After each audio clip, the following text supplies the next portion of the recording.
then you yeah. are ready to go. Enjoy. Thank you. So thank you everyone for joining this session on models. We have 3 talks. The first one is on a rational protocol treatment of 51% attacks. And Jan is giving the talk. And Kay just gently put the link to the Zulip thread where you can ask questions, or you can also do it here in the Zoom chat if you want, and I'll try to keep track of all the questions. We're going to have the 3 talks one after each other, and then we're going to have all the questions at the end. So take it away, Jan. Hi, thanks.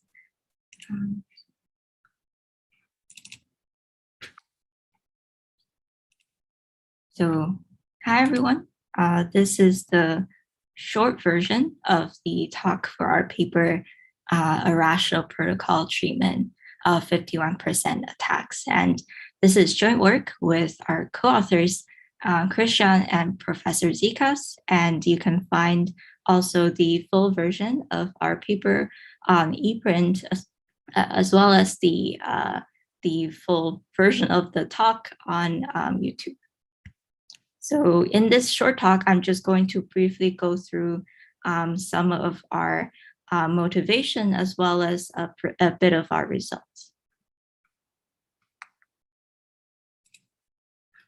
So this project really started as a response to the recent and rather frequent attacks on proof-of-work blockchains like Ethereum Classic and Bitcoin Cash and so on.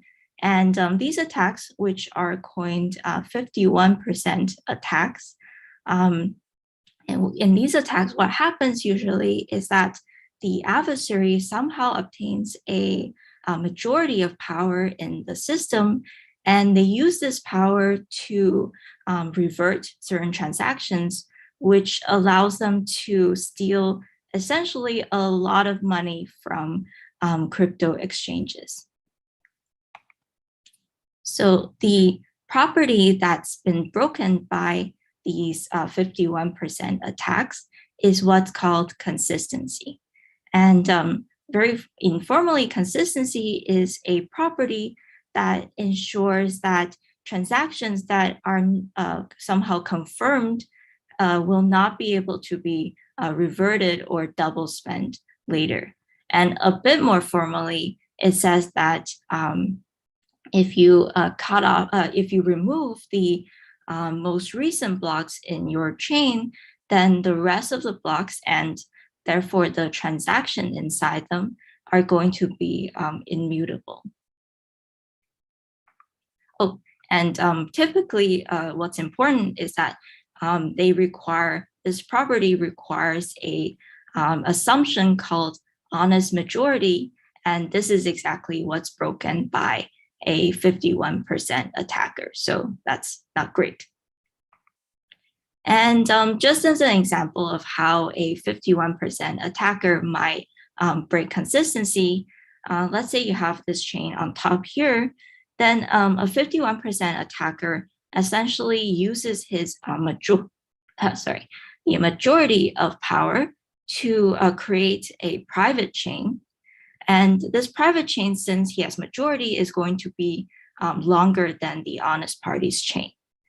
And this means that once he releases this privately created chain, it will cause the honest parties to abandon their own chain and adopt the attacker's chain instead, which makes certain blocks to be reverted and the transactions inside them to be double spent.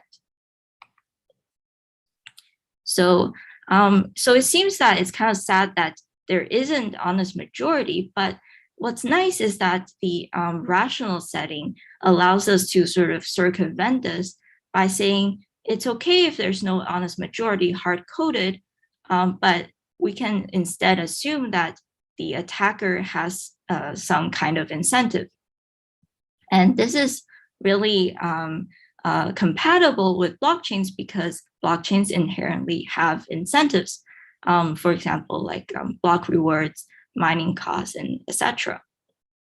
And just as a comparison of our work with previous works, we in our protocol, we use this framework called rational protocol design, which among other things has the advantage of being composable in the UC sense, as well as not having hard-coded restrictions on the action space, unlike much of previous work.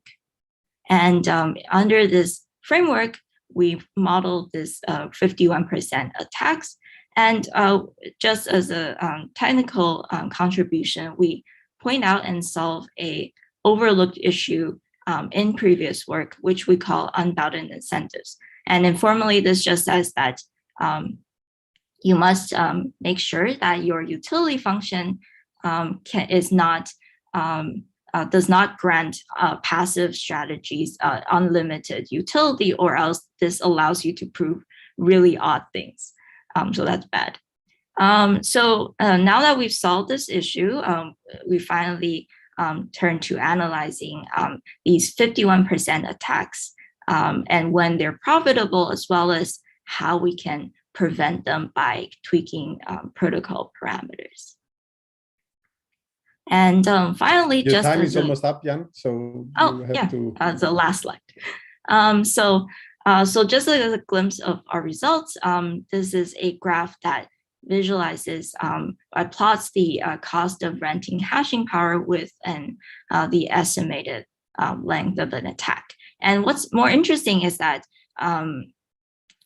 during the time of writing, Ethereum Classic has a renting cost of about 0.00045, which gives attack length about 2 to 3 days. And this is on par with an actual attack on Ethereum Classic in August of 2020. And this is really nice because this is good evidence that our results do in fact correspond to reality. And yeah, that's it for the short version of the talk. And any questions, please feel free. And thank you for watching. Thank you very much. So let's switch to the next speaker, which is supposed to be Sarah, correct? Yes.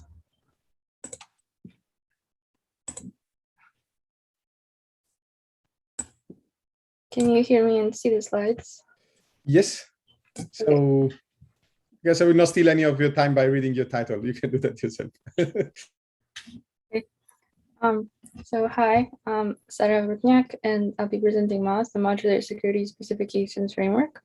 And this is joint work with Professor Amir Harrisberg, Dr. Jaime Leibovich, and Professor Avasita.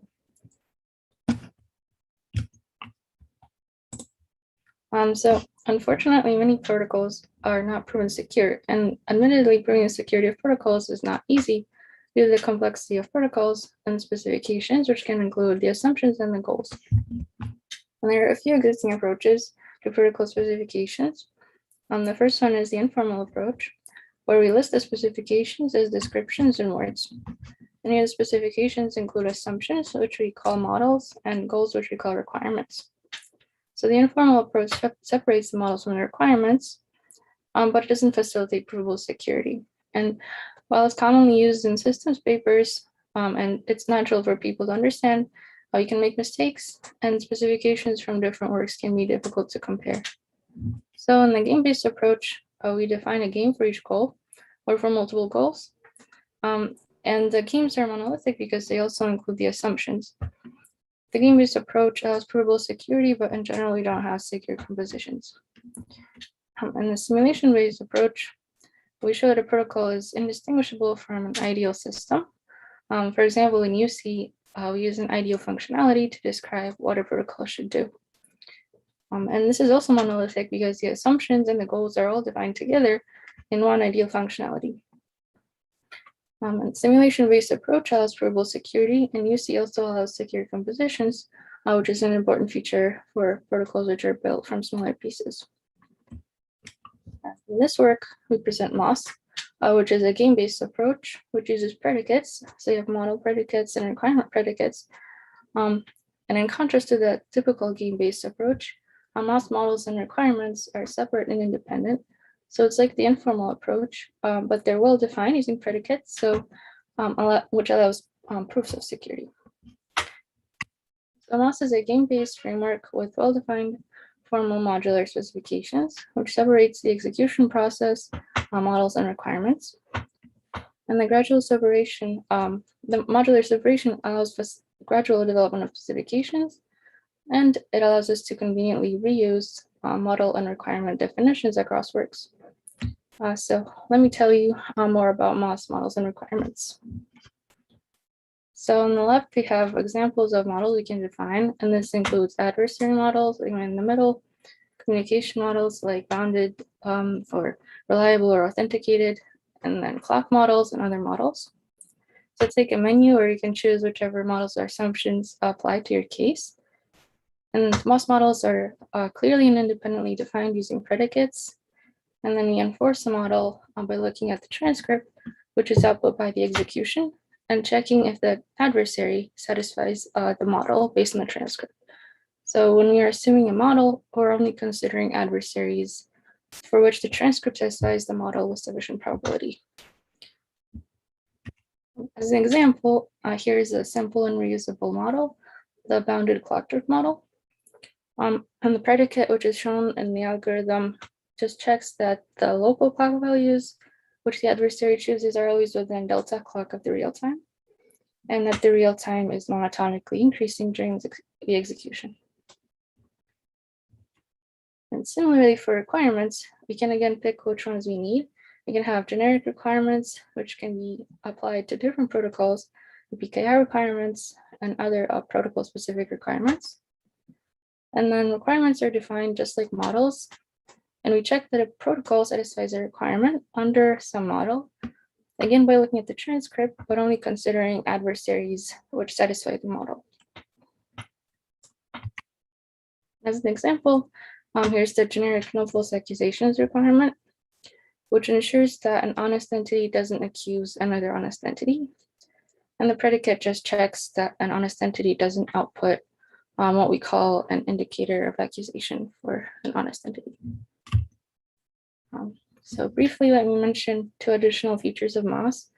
First, we defined several modularity lemmas, which formalize intuitive modularity properties you might expect, such as combining multiple models or multiple requirements. And second, MOS also supports complete security using a small extension to the execution. And also, let me mention two areas for future work. So the first one is composability. And we would like to support also secure compositions in MOS so that we can support modular protocol design as well. And we're optimistic that it can be done. And second, automated tools could be developed to enable computer-aided analysis using MOS. So in conclusion, MOS facilitates modular security specifications for protocols, allows provable security for protocols, which may assume complex communication, synchronization, faults, and other models, and allows us to reuse model and requirement definitions across works, which can make it easier to compare works as well. Please see the video and paper for more details, and thank you. Thank you for your talk, Sarah. Let's switch to the last speaker. And Sarah, there is a question on the chat for you. So I guess you might start looking at that if you want. And Uri, please show yourself.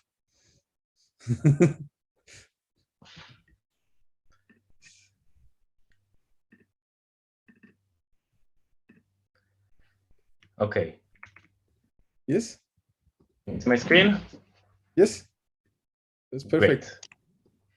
Great. So, hi, I'm Uri, and this is a joint talk with Chaim Kaplan, Ishai Mansour, and Kobi Nissim. And before I'll show you the specific model, I just want to quickly mention the highlights here. So we show a separation between the classical streaming model, we sometimes call it the oblivious streaming model, and a relatively new model in the streaming literature called the adaptive streaming model or the adversarial streaming model. And I'll tell you what this model means in a minute. Just I want to mention that to get this separation, we combine techniques from learning theory with cryptographic tools from the bounded storage model, specifically a PRG from the bounded storage model. So I think it's another nice example for when cryptographic tools are used to prove seemingly unrelated results in TCS. Okay, so before I'll tell you what the adversarial or adaptive streaming model is, let's remind ourselves what happens in the classical or oblivious streaming model. So we think about a streaming algorithm that continuously reports estimations for the function that it is estimating, the function that we care about. So here is our streaming algorithm, and in the classical oblivious setting, we assume that the entire input stream is fixed in advance. We don't know this entire input stream, of course, but we assume that it is fixed in advance. Now, on every time step, the algorithm gets the next input from the stream and needs to respond with its current estimation for the function that it is computing or estimating. So it outputs this estimation, gets the next input from the stream, outputs its next estimation or modified estimation, and so on. Okay, so that's fine. That's the classical picture. What happens on the other side of the screen? So we still have our streaming algorithm, but now the input stream is not fixed in advance. What happens is that there is this adversary in the background that chooses the inputs in the stream adaptively as time goes by. So in the beginning, the adversary chooses the first input in the stream. Our algorithm processes this input and responds with its first estimation for the value of the function. The adversary gets to see this estimation, and based on that estimation, the adversary chooses the next input in the stream. And then the picture continues. The algorithm gets this new input, processes it, outputs its next response, the adversary gets it, and so on.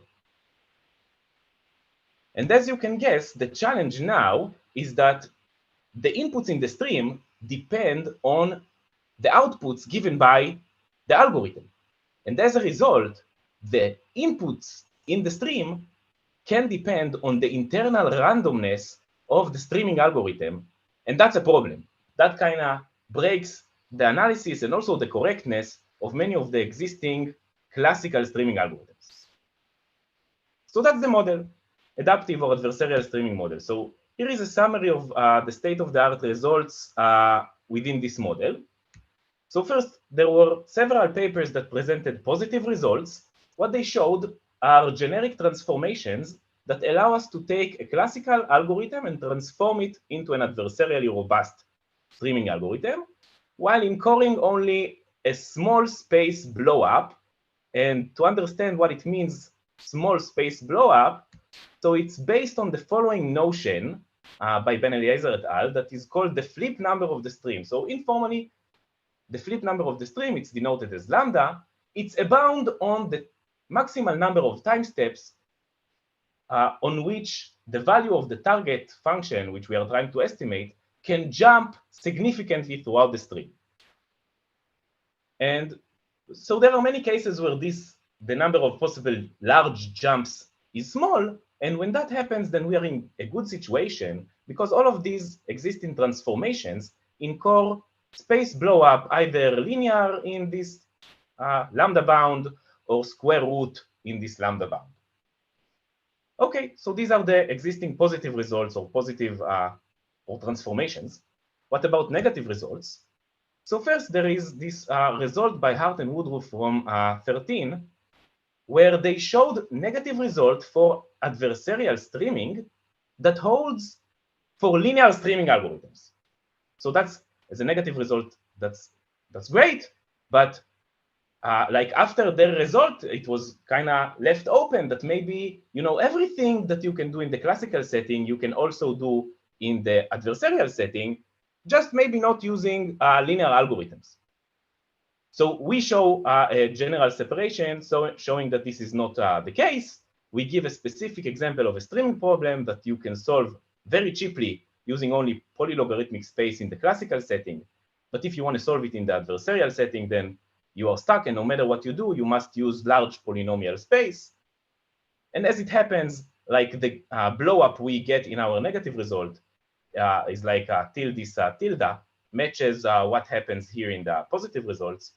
So I don't know if lambda is the correct measure to look at, but like if you decided to use lambda as the parameter that controls your space blow up, then root lambda is the best you can hope for.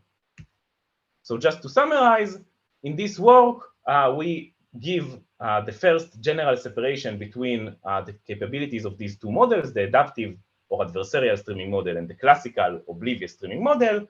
And our result relies on techniques from the bounded storage model and techniques from learning theory. And that's it. Thank you. Thank you very much, Uri. So now we have time for questions. So I guess we'll start by taking the question in the Zulip. There was a question for the second talk for Sarah. The question is, I'm going to read it for the one that don't have access to the chat. Question for Moss. I thought that the simulation approach does assumptions separately. That is, with UC, usually have an ideal functionality you want to construct. And also you have one more ideal functionality that you assume you have access to in order to build that. For instance, authenticated channel, oblivious transfer. Are the latter not considered to be assumptions in your framework? Sarah, do you want to react to that?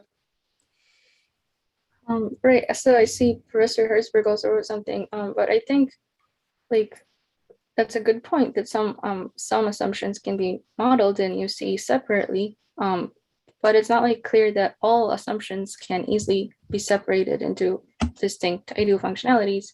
And additionally, in MOS, we tried to do it in a way that's like more simple and intuitive compared to something more complex like UC. So maybe it's like a different approach which allows like easy separation of assumptions from the goals.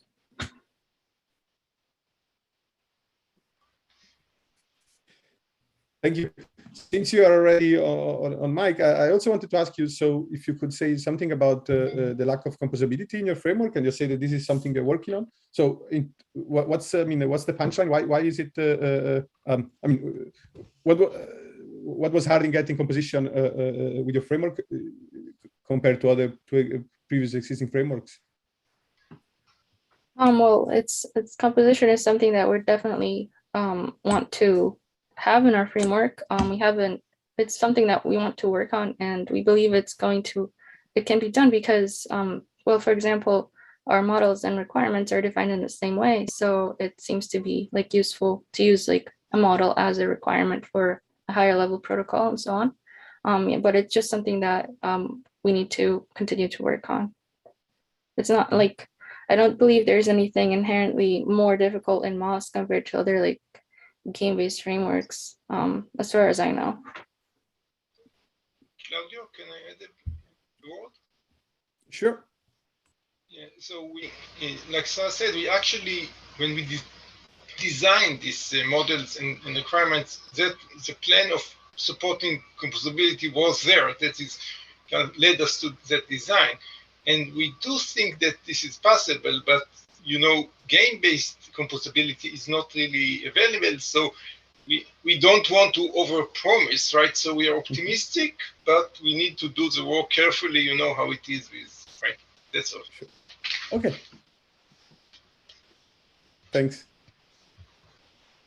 So are there other questions from any of in the audience? Feel free to unmute yourself and ask. Otherwise, I have a question for the last speaker. So Uri, you were talking about your result, where was the cryptography used again? So you mentioned PRG in the first slide, but then I missed out those were used in your result. Could you maybe say a few words about that? Yeah. The way we prove it is by showing we are basing our negative results on negative result. We are connecting this situation to setting in the learning theory called adaptive data analysis, and we show a reduction from the problem between these two problems, but the negative results that people get for adaptive data analysis, they are only computational negative results. Like to get information theoretic results, we need to replace their assumptions, which were one-way functions, with information theoretic assumptions, and we did that based on assumptions of bounded storage space. Thanks. I guess I'll have to read the paper to get more details. Any further questions from the audience for Uri, maybe? Okay, so otherwise I would like to ask some questions to the first speaker, Jan. So in your last slide, you were talking about how your analysis could explain the attack against Ethereum, but you know, it was the last slide, so I didn't have enough time. Maybe you can say a few more words about that. Oh yeah, sure. So we essentially used our model and our results, and we but we plugged in numbers for Ethereum Classic at the time of writing, which is February of this year. And so we checked to see, like, suppose you're given these parameters such as like the price of renting hashing power, the price of Ethereum, for example, etc. And so given these parameters, what kind of attack would you predict to see? And we see that the length of an attack is actually what's being seen in reality, in a real attack. So that's quite nice. Yeah, thanks for the question. Thank you. I cannot see any other question in either chat. So you know, if you want to say something, speak up or shut up forever. And otherwise, let's thank all the speakers of the session again, and see you in the lounge rooms.